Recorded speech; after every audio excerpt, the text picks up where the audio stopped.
Welcome, everyone. My name is Cassidy Diamond. I am the Associate Director of Public Programs and Events here at the International Documentary Association. Thank you for joining us today for a conversation around the documentary Rita Moreno, Just a Girl Who Decided to Go For It, moderated by film critic Carlos Aguilar. Before we get started, I would like to thank, as always, our media sponsor, IndieWire, for helping to bring this series to all of you. And I would like to thank or direct you to our website, documentary.org/screening-series to check out the rest of our lineup. And before we begin, I'm just going to offer a brief land acknowledgement. I'm coming to you today from Chicago, which is on the unceded land of the Potawatomi people who have been stewards of this land for generations. And without any further ado, I'm going to hand things over to Carlos Aguilar to get us started today. Welcome, Carlos. Thank you to the IDA for having us here today. My name is Carlos Aguilar, and I'm a film critic in Los Angeles, and it's my absolute honor to be here today with the director of Rita Moreno, Just a Girl That Decided to Go For It, Mariem Pérez, and of course, the incomparable Rita Moreno. Thank you so much for joining us today. Hello, it's nice to see you. Thank you, thank you. I wanted to start by asking, my first burning question is really, thinking of Rita's career, so many decades, so many films, so much to, to discuss.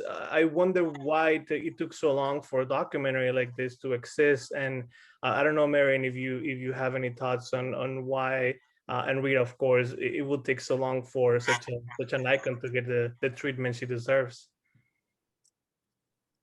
Well, I think the obvious question answer would be because she's a woman and she's Latina. And unfortunately, nobody is interested in those subjects. And it had to be Brent Miller, the producer, who knew Rita because of One Day at a Time and realized what an amazing woman she is. And he noticed that nobody has made a documentary on her. So he decided he wanted to make one. But that's why. I mean, she has a story for the longest time, and it took all this time for people to wanted to hear her story, I guess. Anything else, Rita? It's astonishing to me too, but you know what? I remember when Brent came to me on the set of One Day at a Time and said, you'd make a wonderful subject for a documentary, and would you be interested in doing one of your life? And he said, have you ever been asked before? Assuming I would say, oh God, yes, many times. And I said, no, I've never been asked. Wow. And there was this long pause. And he said, really? Honestly? And I said, yeah, no, I've never been asked. And he said, well, and he started to talk to me about the importance of it and what he felt was relevant and how relevant actually he thought I was and am. And to please think about it. Ultimately, it took about a year before we could kind of get to it. When I finally said yes, one of the very first things I asked for was a woman director. And I said, and of course, if we can get someone who is Hispanic, it would be just joyful for me. I think it would be very important too for the documentary. And along comes this little lady with the beautiful accent, and who is the mother of the boy who played my grandson in One Day at a Time, Marcel Ruiz. And she said to Brent, I hear that you're thinking of doing a documentary of Rita. I would like to submit some ideas I have. And Brent said, that would be great. And it turned out that she had the winning concept. I'm still madly in love with the with the image of little Rosita, the paper doll. I think that was a gorgeous conceit. And I'm still in love with Rosita. I really am. But that's, only part of it. I think one of the great things, you see, you just asked me a question and I go on and on. I don't have to say yes or no. But I think one of the most important aspects of this documentary is that Mariem decided to use two academics from the academic world, two women, to speak about the times of my life, of those eras, to clarify what exactly was happening then. And I think that is a brilliant, brilliant idea, because it really explained to those who may not understand or know what those times were like. And it wasn't coming just from my lips. It wasn't just coming from an actor who's saying, oh boy, did I suffer. Oh boy, was I beat up emotionally. These people kind of gave what's the word I want? They gave a grounding to what was happening then. And as a result, what was happening to me then. And I think that's probably one of the best things, I think, in the documentary, that she brought in these two astonishing women who are talking about the social aspect of all of this. And I would love to know, Mariem, can I ask Mariem a question? Of course. Okay, Mariem, what made you think of those women? Well, we research a lot about women who knew about your life, who knew about the stories of Latina women in Hollywood or in film, in the film industry. And two of them had made some essays and some writings about West Side Story and about you in particular. So that's how we got them.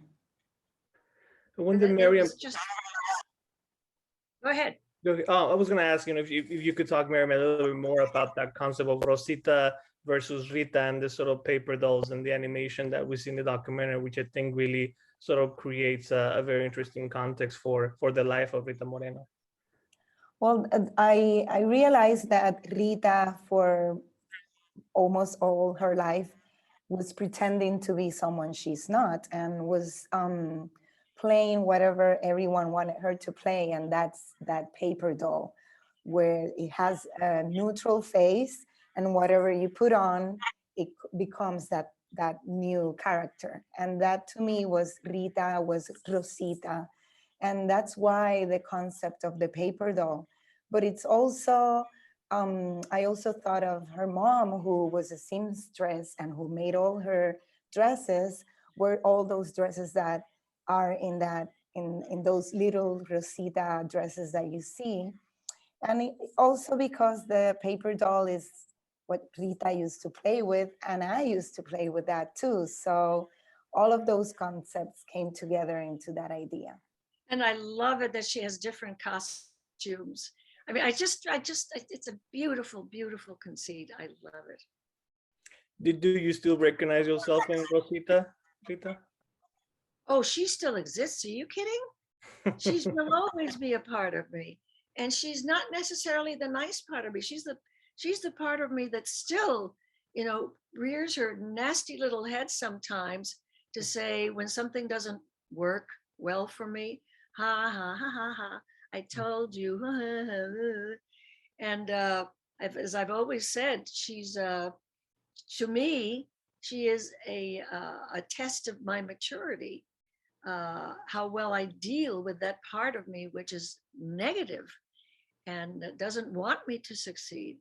And I think a measure of my maturity really is the ability to now say to this little, and I call her Rosita, go to your room. And I can send her off to her room because she has a place here somewhere. She still lives in me. I don't think that when you've been wounded a lot and hurt a lot and frightened a lot, I don't think those things, even with psychotherapy, which helped me enormously, I don't think those things necessarily go away. It's a question of how well you have matured and are able to handle that part of you which is destructive and negative. And I do believe that she does exist. And I just gave her a name. And so when I gave her that name, I think Mariem said, "Ooh, I like that, Rosita Rita." Jekyll and Hyde. Of course. I wonder how important, how important was it for you that she was Puerto Rican and that she had a Puerto Rican theme? Did you hear them speak in Spanish in their specific accent, while they were filming you? What's the question? Are you talking to me? Yeah, Rita. If Question? if it was important for you that Mariem and her team were Puerto Rican, and if you heard them speak Spanish around you while they were filming you. Well, it was very important, not only that she was a woman, which is what I wanted in the first place, but that she was actually Puerto Riqueña. And then she employed other people to produce, like Ilia, who is the co-producer, along with Brent and Lin-Manuel, that she chose people who had just happened because she'd worked with them in Puerto Rico, the cameraman, and Ilia, and who else? You got a bunch of Puerto Ricans in there. Yeah, we have the sound person, also Puerto Rican, the assistant to the camera, also Puerto Rican. It was a bunch of Puerto Ricans. All speaking Spanish and yelling at each other, which was really great fun. It was marvelous. Yes, all speaking Spanish in Rita's house. And she was like, "Oh my God, I realized I haven't heard Puerto Rican accent for a long time." And so many of us. That's And right. that was fun. It was wonderful. It was just great. I mean, to build this documentary and sort of like show Rita's career over 7 decades, you have to find a lot of footage to sort of illustrate, such a broad career. And I wonder how difficult was it to find all the archival footage and sort of build the story with these images. Oh, I'm glad you brought that up too, because I am so impressed with the archival footage. Some parts of it almost look like I should have been there. Tell them, Mariem. Well, it took a long time. There were many things that we did. We, of course, had a great team of archival people that were looking for a big list of stuff that I gave them, that I was trying to find or that I knew about and couldn't find. But also Rita in her house had a whole box of film that she had never digitized. So we got all of that and digitized it and found so many things that even Rita had not seen for the longest time. And all of that together, it was a whole year of post-production. So we took our time in order to decide what was important to have there and what we wanted to get for the film. And thanks to that whole year, we were able to get everything that we needed and wanted. You know what? It's interesting too, because the documentary also utilizes clips of me in certain roles, usually island girl roles. And I have to tell you, every time I see it, I really get sad for me. I see me in those native girl outfits, such as they were. I see me with ultra dark makeup and always wigs, long black wigs. And I really get very sad when I see that. And I wonder even now how I managed to do those roles without just in some way saying to myself, no, I can't do this anymore. But on the other hand, I know why I didn't say that to myself, because it was work. And I had to pay the rent and I had to help my mom out and all that. So that was very much a part of that kind of struggle. But I have to tell you that when I see myself in those roles with those obvious makeups and costumes, such as they were, I hate seeing it. I don't like it. It makes me sad for myself, mostly mostly it makes me very angry sometimes and sad for myself that I felt obliged to do this kind of stuff. Hmm. You know, nobody ever thinks about that part of doing those things, and that it occurred to me that it was insulting.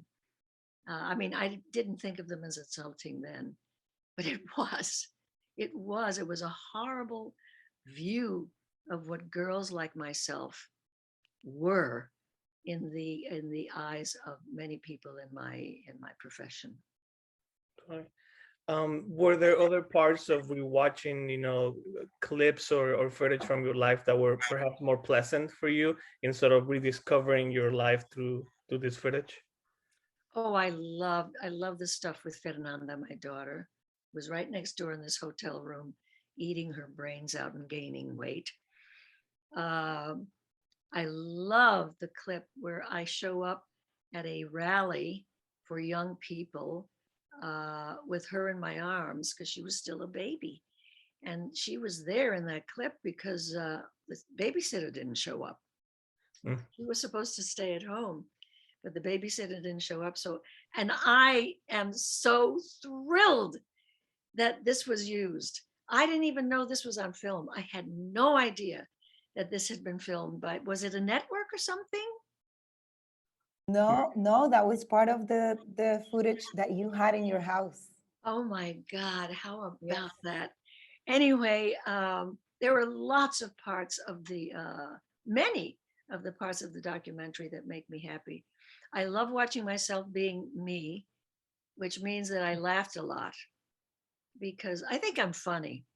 And I'm my own best audience. If somebody laughs, it's not the end of the world. I'm laughing.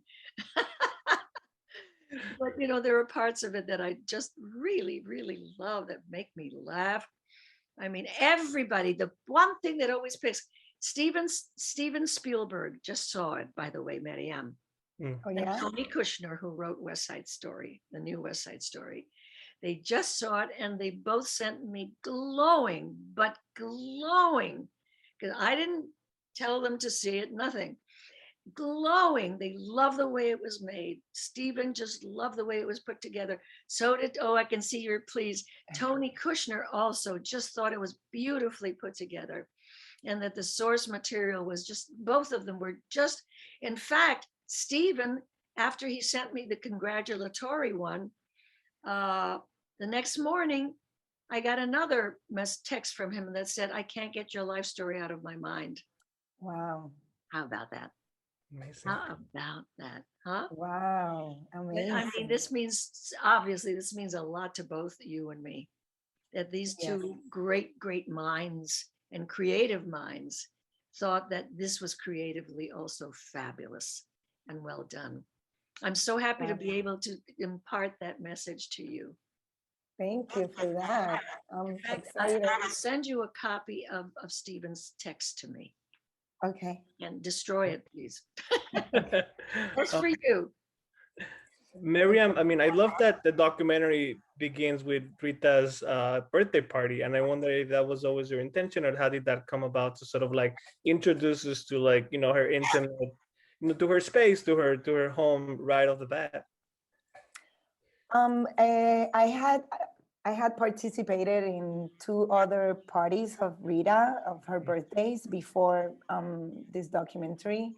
And yes, it was an idea that it came about, maybe not necessarily when I was shooting it, but early in the editing process. And it was because first I wanted everyone to see this woman who we were going to talk about, celebrating 88, I think it was, when we shot it, 88 years. And to me, that's incredible. So I wanted to go. She has all her life, it's full of complete, beautiful circles. And I really wanted to show that, to show her celebration, and to go from there back to her beginnings and see how she completes these beautiful circles of life with everything that she does, both in her personal life, but also in her career, now with West Side Story. So that's why we started with her celebrating her birthday. Rita, were you okay or happy that they shot your birthday? I mean, I'm assuming this is an amazing event for you every year. Hey, listen, I celebrate every year that I'm alive. And I'm now about to be 90. I'm going to be 90 on December 11th. And the film West Side Story opens in two places in LA on the 6th of December. And I get my dates mixed up. And right after that, it opens, we do premieres, by the way, in New York City. So I am, and you know, right after the openings, I will be 90 officially. And of course, because of the pandemic and because of how really tricky it all is, I don't think I can afford, I'm too afraid to do a real party. But somebody mentioned something wonderful to me. They said, why don't you just celebrate your 90th year? And I said, what do you mean? And I said, well, like have a party every few months with a few people. And eventually you will have had a party with all the people that you would have invited normally to one party. And I think I'm going to do that. I think it's a great idea. Amazing. Mariem and Rita, I want to talk about, some of the moments in the documentary are very sort of heartfelt and difficult to witness, and I'm assuming very difficult for you, Rita, to sort of express and convey. And I, wonder if you could talk about sort of the trust and the sort of process that had to be developed for you to be able to open up, so beautifully in the film to Mariem. Well, you know what, you have to make decisions before you decide to do something like this. At least I did. And I made a promise to myself that if I was going to do such a thing as this documentary, I was going to be as truthful as possible. No, hanging back with little details here and there. I would not allow myself the luxury, if you can call it that, of, revealing certain things, but not completely. I thought if you're going to reveal, do it, be honest. Interestingly enough, that is the part of the documentary that has made it such a success. I don't think we got one bad review from a critic. We got nothing but truly raves. And the thing that tickles me the most, of course, it makes me smile, is that Rotten Tomatoes gave it 100. We even made it with Rotten Tomatoes. And I mean, that to me is a huge compliment. And what was your question? I'm old. About the difficult parts of, talking about, mental health and sort of those Yes. moments of your life. And it is not difficult for me to talk about mental health and about psychotherapy because it did so much for me. I am a real supporter of going in and helping. When I went into therapy, I decided that I wanted to be a more complete person. And I knew I was anything but that. I was, like cracked china. I had cracks all over my psyche. And I really wanted to stop having to deal with that and hide it. Because what happens when you are like that, when you're so broken, is that you spend your time pretending to be a perfectly happy person. Because I have a happy nature, it was easy for me to do that. But the day before I tried to take pills and end my life, I was laughing and carrying on because I was pretending, and I didn't want to go through that anymore. So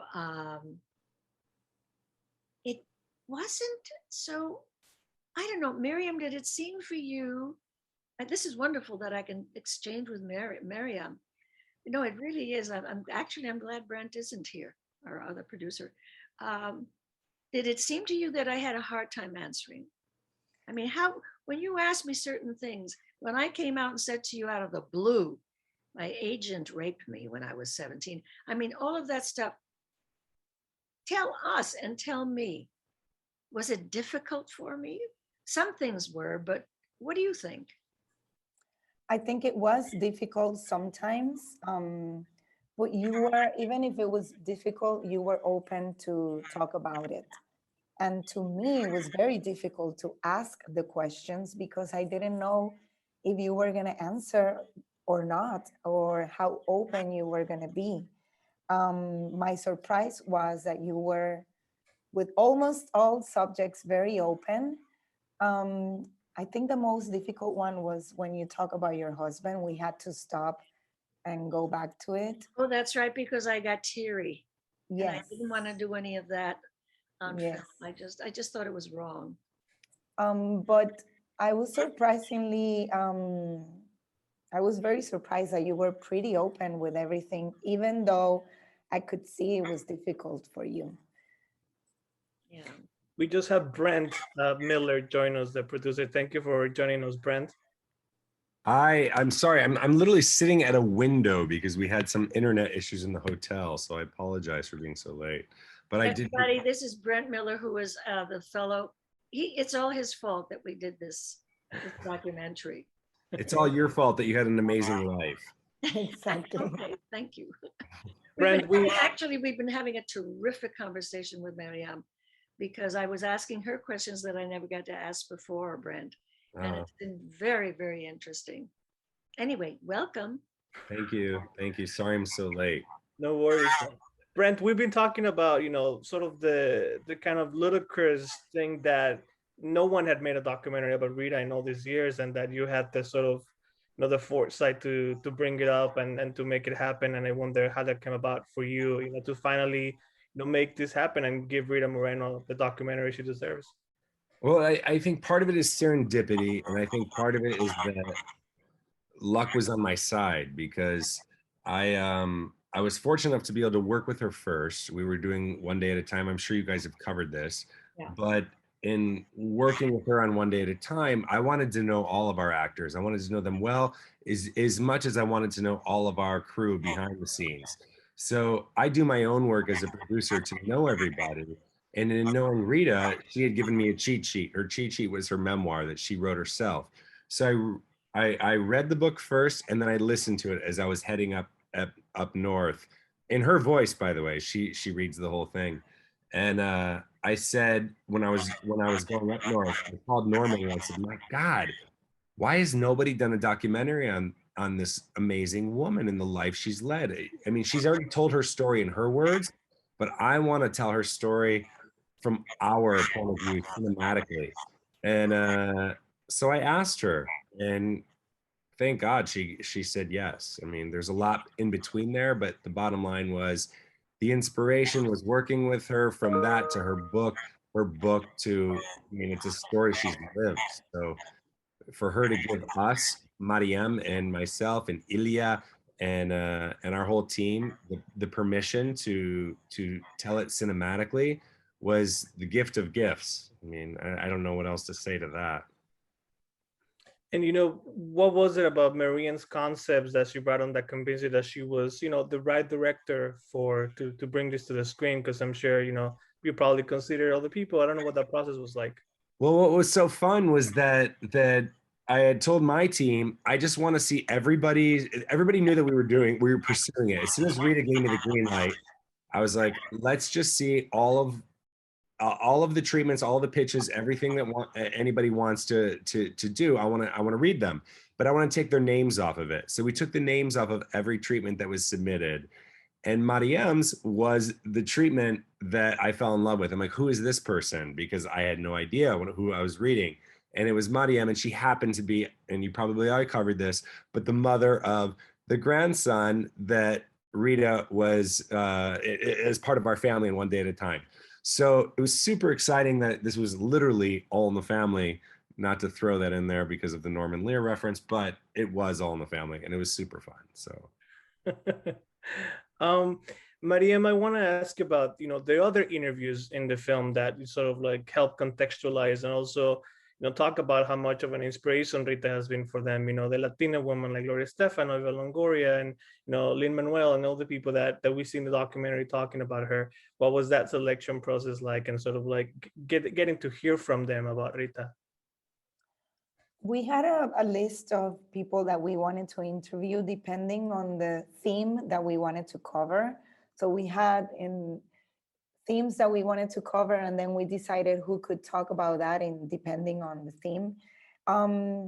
They didn't necessarily had to be people that know Rita personally or had a strong connection with her. Some of them, yes, but others we chose them because of that, because they represent those doors that Rita opened, or they have experiences very similar to Rita's experience 50 years before.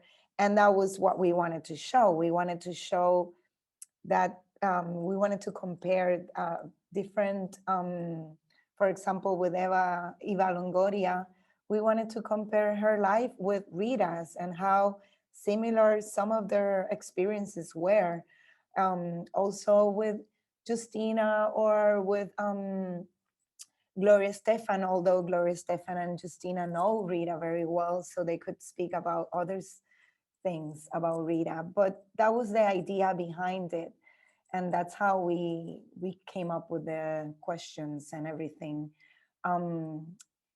Yeah, so that it's either because they had something in common with her or because they had an experience that was very similar to her experience. What was it like for you to hear all these Oh. women and Latinos talk about you? Oh, but well, that was wonderful. But honestly, I get very shy about that. So what is important to me, but I already mentioned it, what is important to me is people like Morgan Freeman or, oh God, who's the lady on the talk? Whoopi Wilder. Whoopi, Whoopi really sort of nailing it very briefly, but nailing it, telling people what it's about and what it's like. I loved that. I loved it when it was less about me and more about the times and what we were all dealing with. It's obvious, of course, that people who like me or like me very much or even love me would say wonderful things. I mean, what are they going to get on my documentary and say, well, she's a bitch, come on. Oh, we edited that out. Of course. Oh, you took that part out? Shut up. Of course they're going to say nice things. And imagine they're getting on and saying, oh, God, she's a pain in the ass. No, they're going to tell you only the good stuff about me. But so, I always watch it with that kind of jaundiced eye. And I'm appreciative of it. And I'm lovely. It's wonderful. But what's more important to me is talking about the experiences that those people, some of them in my documentary, of color, who who know where that comes from, who know where I come from in many respects, and who understand that when I say it was so difficult for me, not only in the way I was treated, but in the way in which I reacted, because I let a lot of these things happen because I didn't know how to deal with them, because I was afraid to deal with them. I was afraid that I would be out of a job if I was honest about not loving the part that I had been offered. But there were many heartbreaks that, you don't even know about, things where I asked my agent to submit me for a part in a script that I had read. And I said, I think I could do really well with this part. And I would say to my agent, please submit me and see if they'll see me and audition me. And he would come back and say, they don't want to see you. It wasn't, oh, okay. They don't want to see you for this part. That's a heartbreak, but it's not only a heartbreak, it enrages you. And that's when you really, I think, could use a psychotherapy, because you don't want to be feeding yourself on rage, which is very easy to do when you're rejected so much. And I have a whole thing about rage and how it abuses you and how it weakens you. And it's very easy to feel that angry because of the frustration of not being acknowledged. I mean, ultimately, it's so frustrating that you do get angry and that turns into rage. And that's what you want to be very careful of. And it's what I always tell young people, particularly people of color who are so visible, shall we say. Mhm.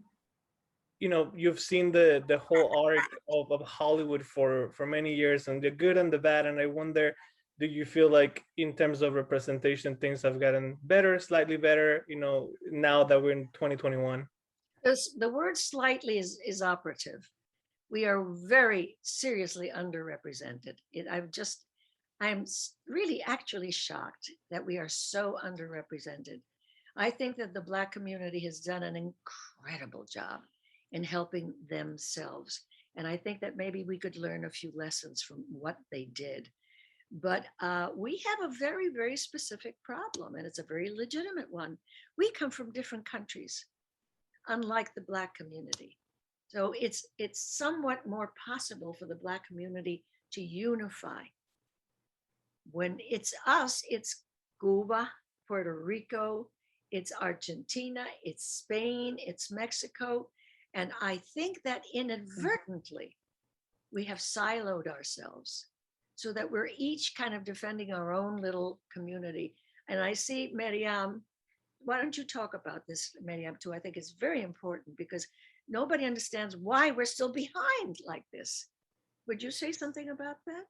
Yeah, I think it has to do with the fact that we come from different countries, and I also think it has to do with the fact that the countries where we come from are countries that have for many years maybe been a colony of the United States, and that makes you want to please your colonizer in a way. So it's a mix of that. It's a mix of that we have different different traditions, and we speak in a different way, even though it's in Spanish. But it also has to do with some kind of our insecurities as a country because of that, because of where we come from. So I think that's what makes us be so understand us. It's really difficult. It's really difficult because also the people that are in the United States, the Latinos that come to the United States, are people that also want to be able to be part of it, of America. the American country, the North American country. And because of that, we tend to forget our culture. So we tend to minimize our great history because of that. So it's very complicated. It's very complicated, and it's complicated for our own communities, and that's the damn problem. It makes me crazy. Gloria Calderon Kellett, who co-wrote One Day at a Time with Mike Royce, has a lot to say about that. Thank goodness, man, because she's articulate too, and she uses the language very well. But honestly, I'm going to be 90 in December, as I said, and I'm not going to be here, unfortunately, to see what happens, and that pains me because I'm a big mouth, and I think the community needs me in its own way, and I'm sorry that I can't contribute more at this time than I have, but oh God, I hope that changes, because otherwise it's still going to be only the Black community who's got their movies and all their recognition and all that, and we're still fighting for it, years from now. I hate to think that that's what's going to happen. I hate to think about that. What do you think, Carlos? I think you should opine. You're a Latino. I think it's complicated. I think it's, we have a very fragmented community, and, we need to, the more content there is, and, the more stories from different specific communities, Mexican, Cuban, whatnot, the more, the better, because I feel like everyone will feel represented then for sure. Before we wrap, I wanted to ask you, all of you, that, your movie came out during the pandemic at Sundance, and I wonder if you have had the chance to see with an audience at a premiere, if you've had that experience already to see the film with a crowd. I saw it in a car in San Francisco. And it was, really almost like a preview. And it was marvelous because everybody honked their horns at the end. It was strange because all the funny stuff, and there is funny stuff in this documentary, you couldn't see anybody. So my daughter and I were laughing our heads off, being our own best audience. And I desperately wanted to get out and say, that was me. What did you think? What did you think? But you couldn't do that. But I know they were really they seemed to be extremely receptive and happy about it. Well, and just to clarify that, what she was saying when she said she was in a car is that she didn't know she was coming to see it before we were going to what we call is like an honesty check. I mean, that's not the term, but it's basically authentic. Is this your story? So when the movie is finished, we show it to the subject because she had no part in any of this. She just knew that we were making the movie. She gave us the permission, but she had no creative input whatsoever. So when we ended up in Berkeley, in her hometown, she was coming up in a car with her daughter, and we were all a screening room. Exactly. We were all standing outside, like couldn't wait to show. Well, I don't know about couldn't wait. We were a little nervous, but we, especially Mariem, Ilya, and I, we were very nervous. But she pulled up. She had no idea we were coming to the movie, and she saw the movie with her daughter by her side. And then, we basically got the okay that we did a good job. And the premiere, my goal personally, my promise to Rita is that if she felt that we did a good job, I said, I want to premiere this in Puerto Rico. Didn't care if it was a pandemic. I wanted to make it happen. And we did, with the help of Ilya, with the help of Mariem and all their contacts. And it was 200 people sitting in the Antigua Casino in Old San Juan. And it was something I'll never forget. I mean, I could go on and on and on, but it was a premiere that was a premiere for the woman that deserved it. And I couldn't be happier that we were able to make it happen. Oh, I'm so glad you brought up Puerto Rico. Of course. That was an astonishing premiere. And what was so wonderful, I mean, Puerto Rico has a number of heroes and heroines, and I've become one of them, along with, of course, Lin-Manuel. And the fact that he also co-produced this was just a big effing deal.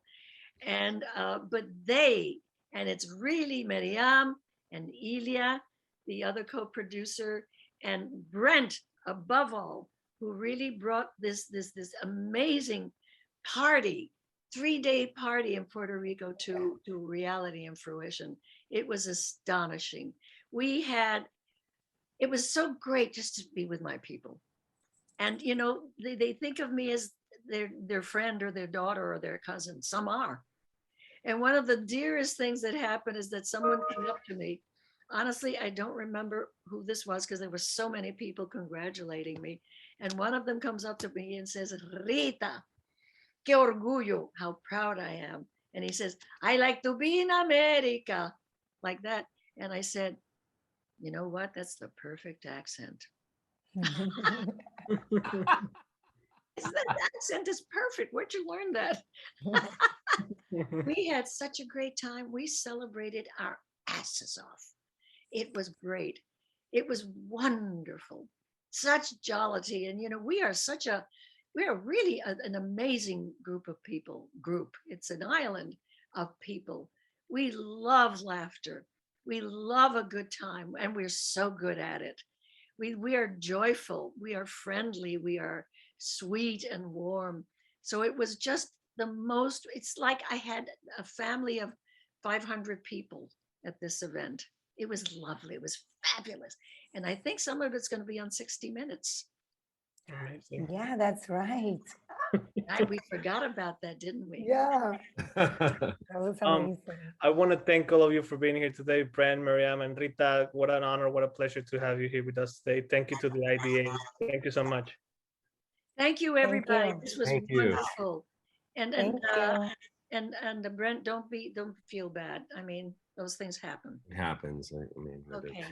Can I say one last thing before we go? Is that last night I was so honored to be a guest at this event where Rita happened to be honored for the power of women.